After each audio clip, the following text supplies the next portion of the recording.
Praise the Lord. Greetings to you all in the name of our Lord and Savior Jesus Christ. Today's Bible verse, the book of Isaiah chapter 29 verse 14.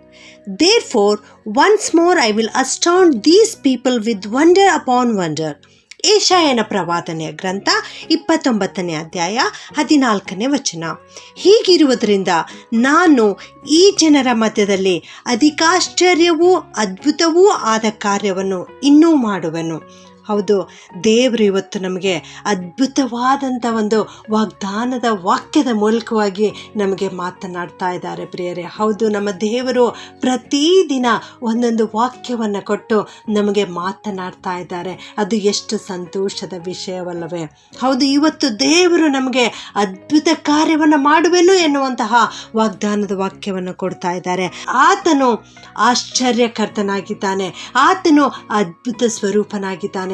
ಆತನು ಇವತ್ತು ನಮಗೆ ಹೇಳ್ತಾ ಇದ್ದಾರೆ, ಅಧಿಕವಾದಂಥ ಆಶ್ಚರ್ಯ ಕಾರ್ಯಗಳನ್ನು, ಬಹಳವಾದಂಥ ಆಶ್ಚರ್ಯವಾದಂಥ ಕಾರ್ಯಗಳನ್ನು, ಕೆಲಸಗಳನ್ನು ನಿನ್ನ ಜೀವಿತದಲ್ಲಿ ಮಾಡ್ತೇನೆ ಎಂಬುದಾಗಿ ಹೇಳ್ತಾ ಇದ್ದಾರೆ.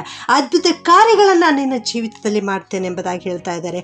ಯಾವಾಗ ಈ ಮಾತನ್ನು ದೇವರು ನಮಗೆ ಹೇಳ್ತಾ ಇದ್ದಾರೆ ಅಂದರೆ 13ನೇ ವಚನದಲ್ಲಿ ನಾವು ನೋಡ್ತೇವೆ, ಈ ಜನರು ಮಾತಿನಿಂದ ನನ್ನನ್ನು ಸಮೀಪಿಸಿ ತುಟಿಯಿಂದ ನನ್ನನ್ನು ಸನ್ಮಾನಿಸುತ್ತಾರೆ ಎಂಬುದಾಗಿ. ಹೌದು, ನಾವು ದೇವರನ್ನು ಏನು ಮಾಡ್ತಾ ಇದ್ದೀವಿ ಅಂದರೆ ಕೇವಲ ನಮ್ಮ ಮಾತಿನಿಂದ, ನಮ್ಮ ಬಾಯಿಯಿಂದ, ನಮ್ಮ ತುಟಿಯಿಂದ ಮಾತ್ರ ಆತನನ್ನು ಸನ್ಮಾನಿಸ್ತಾ ಇದ್ದೇವೆ. ನಮ್ಮ ದೇವರು ತನಗೆ ಸಲ್ಲತಕ್ಕ ಗೌರವವನ್ನು ಇತರರಿಗೆ ಸಲ್ಲಗೊಡಿಸದ ದೇವರು ನಮ್ಮ ದೇವರಾಗಿದ್ದಾರೆ. ನಾವು ಆತನಿಗೆ ಗೌರವವನ್ನು ಸಲ್ಲಿಸಬೇಕು, ನಾವು ಆತನನ್ನು ಸನ್ಮಾನಿಸಬೇಕು. ಕೇವಲ ತುಟಿಯಿಂದ, ಕೇವಲ ಬಾಯಿಯಿಂದ ಮಾತ್ರವಲ್ಲ, ನಾವು ಹೃದಯಪೂರ್ವಕವಾಗಿ ಕರ್ತನನ್ನು ಕೊಂಡಾಡುವಂಥವರಾಗಿರಬೇಕು, ಕರ್ತನಿಗೆ ಗೌರವ ಸಲ್ಲಿಸುವಂಥವರಾಗಿರಬೇಕು, ಕರ್ತನ ಮಾತನ್ನು ನಾವು ನಂಬುವಂಥವರಾಗಿರಬೇಕು, ಕರ್ತನನ್ನು ಅಂಟಿಕೊಂಡು ಜೀವಿಸುವಂಥವರಾಗಿರಬೇಕು. ಕರ್ತನ ಹೆಜ್ಜೆಜಾಡಿಯಲ್ಲಿ ನಾವು ನಡೆಯುವಾಗ ಈ ವಾಗ್ದಾನದ ವಾಕ್ಯವನ್ನು ದೇವರು ನಮ್ಮ ಜೀವಿತದಲ್ಲಿ ಪೂರ್ತಿಗೊಳಿಸುತ್ತಾರೆ ಪ್ರಿಯರೇ. ಆತನು ಅನೇಕ ಅದ್ಭುತ ಕಾರ್ಯಗಳನ್ನು ಮಾಡಿದ್ದಾರೆ. ನೀರಿಗೆ ದ್ರಾಕ್ಷಾರಸವನ್ನು ಮಾಡಿದ್ದಾರೆ, ಸತ್ತು ಹೋದಂಥ ಲಾಜರ್ನನ್ನು ಎಬ್ಬಿಸಿದ್ದಾರೆ, ನಾಯಿನ್ ಎಂಬ ಊರಿನಲ್ಲಿ ಇರುವ ಆ ವಿಧವೆಯ ಮಗನನ್ನು ಎಬ್ಬಿಸಿದ್ದಾರೆ, ಯಾಗೀರನ ಮಗಳನ್ನು ಸ್ವಸ್ಥಪಡಿಸಿದ್ದಾರೆ.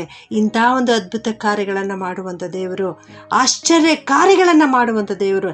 ಇಸ್ರಾಯೇಲರನ್ನ ಅರಣ್ಯದಲ್ಲಿ ನಡೆಸಿಕೊಂಡು ಬರುವಾಗ ಅವರಿಗೆ ಬಾಯಾರಿಕೆಯಾದಾಗ ಬಂಡೆಯೊಳಗಿಂದ ನೀರನ್ನು ಬರಮಾಡಿ ಅವರೆಲ್ಲರೂ ಕುಡಿಯುವಂತೆ ಮಾಡಿರುವಂಥ ದೇವರು, ಅಂಥ ಒಂದು ಆಶ್ಚರ್ಯಕರ್ತನಾದ ದೇವರು ನಿನ್ನ ದೇವರಾಗಿದ್ದಾರೆ ಪ್ರಿಯರೇ. ಹೌದು, ನಿನ್ನ ಜೀವಿತದಲ್ಲಿಯೂ ಕೂಡ ಅನೇಕ ಅದ್ಭುತ ಕಾರ್ಯಗಳನ್ನು, ಆಶ್ಚರ್ಯ ಕೃತ್ಯಗಳನ್ನು ದೇವರು ಮಾಡಿದ್ದಾರೆ.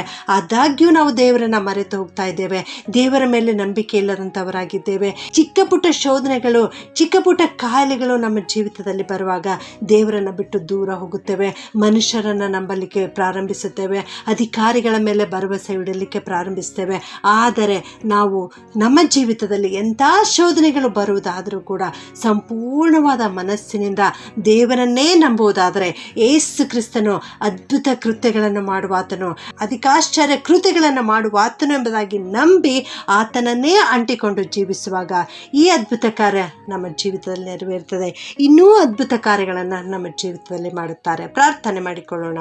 ಪ್ರೀತಿಯ ಪರಲೋಕದ ತಂದೆಯಾದ ದೇವರೇ, ನಿಮಗೆ ಸ್ತೋತ್ರ ಉಂಟಾಗಲಿ ಸ್ವಾಮಿ. ನೀನು ಅದ್ಭುತ ಸ್ವರೂಪನಾಗಿದ್ದಿ, ಆಶ್ಚರ್ಯಕರ್ತನಾಗಿದ್ದಿ ದೇವ, ಅದಕ್ಕಾಗಿ ಸ್ತೋತ್ರ.